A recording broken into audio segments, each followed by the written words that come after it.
And for the man box, I want to bring in this concept, and I want to be very specific here about the difference between the culture of manhood that we exist in. Okay. This is not your masculinity. This is not your expression of your masculinity or your femininity, which we all have. And in many ways, we are creating a space for us to be able to openly express and to be able to fully wield our masculine and feminine gifts, right? As people who want and identify as men. Okay. But we exist in a culture of manhood, and there is what's called a hegemonic culture of manhood, which is the culture of manhood that is in power or is in control, or the predominant culture of manhood within whatever social milieu we exist in, right? Whatever one we're looking at. So, for example, we could have a hegemonic culture of manhood in San Francisco or in the Castro, which might be very different than the hegemonic culture of manhood in Boston that I grew up in, right? But today, with globalization and social media and our interconnectedness and all of these apps sending us messages on our phones, with Disney, right? With books, with stories, with our family lineages, right? Our ancestral lineages, with the archetypes of what it means to be a man. What I'm attempting to do here is to conjure just how massive this thing is, right? In our life, that we exist within this culture of what it means to be a man. And so one of my favorite exercises, and what's really neat that I just want to call out, is that we're not faking it here, right? Like Mike, Lundell, and myself, we are going to do this exercise, and I have done this exercise many times, and every time I do this exercise, I think part of it that makes it even more powerful for me is that it's easy for me to think that because I do this work, somehow I'm outside of this box now, or I'm not.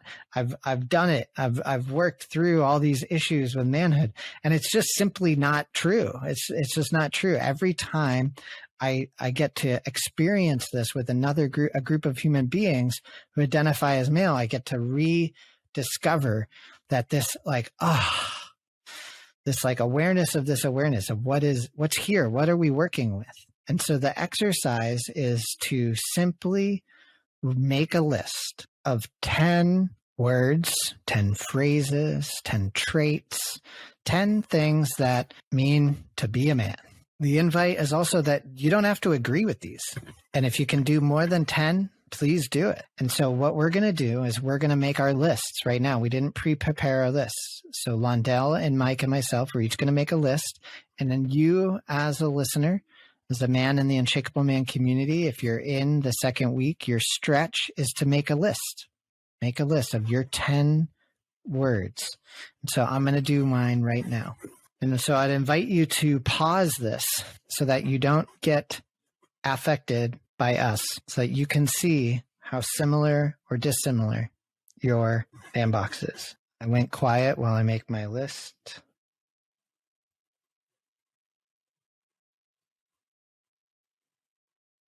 And then to Lundell and Mike, I would love it if you would do the inverse of what it means to be a man now, after you get to 10, what it means to be a man now.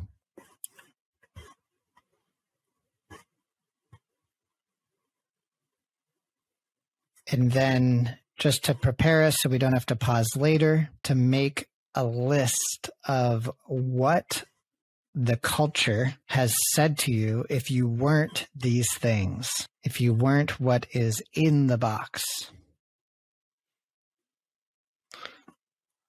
So we have 10 in the box.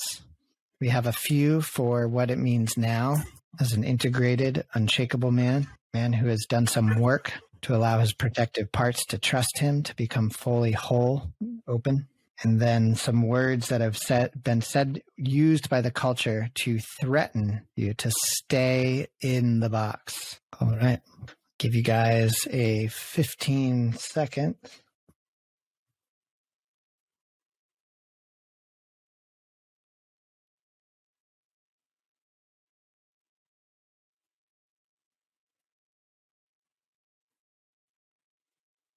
So our next step here is to just go around, and I'd love to we'll go Londell, Mike, Chris, Londell, Mike, Chris.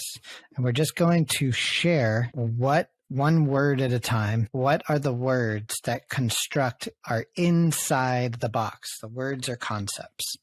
Whenever you're ready, just give one at a time, and we'll go around briskly.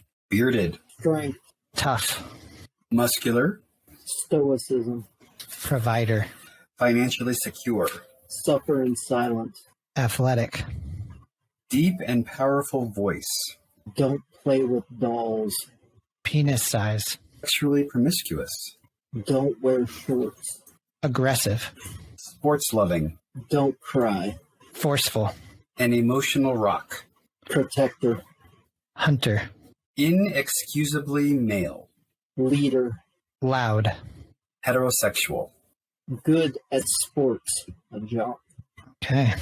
Now, what kept us in the box? What did we hear? What did we see? What messages did we receive? You're weak, you're gay, and you're stupid. See if we can go around again, one at a time. Things that were used to keep us in the box, things that we might have heard or said or threatened. Some of the things that I said are those things that kept me in the box. Like, don't play with dolls. Weird. Don't be weird. For me, don't be a girl. Don't be a fag. Mama's boy. Wimp. Get a job. Sissy. What are you doing? Suck it up, buttercup. Man up. Nerd. So what are you guys feeling in your bodies right now as we conjure this? I feel anger and I feel shame. Where do you feel that in your body? If you're okay to go into that, Londell. I feel it in my throat, of all places. It's in my chest, but I'm feeling it really in my throat. It's like I'm choking on it. Is it saying anything to you? Does it have a voice? It's saying I don't have to hold on to it. And I think that's why it's in my throat. I just need to throw it up. It's just acid. It's bile that just needs to be purged from my life. Feel energized as you said that. I noticed for me that just as we went around, I noticed a tightness in my throat, a de-energizing quality to this whole thing, and a story in my head of, I don't fucking agree with this. Yeah, it's weird going through some of the words that we said, I resonate with. Mm-hmm. And some of the things, it's not good or bad, but some of it really, I had a visceral feeling to some of those. I mean, some of the things that, you both said, I had a visceral feeling, but what I find interesting is I have this weird sensation. It goes down both of my sides, and it's almost like it's energy coming out. When I felt something or heard something that I didn't agree with, I'd actually feel it leaving. Could actually feel it breaking out. Shay. Londell, what about for you? Were there any in there that you felt like you felt connected to, or felt like you had a difficult love-hate relationship with them? Of the ones that are in the ones I articulated in the box, or the ones that keep people in the box, or all the above?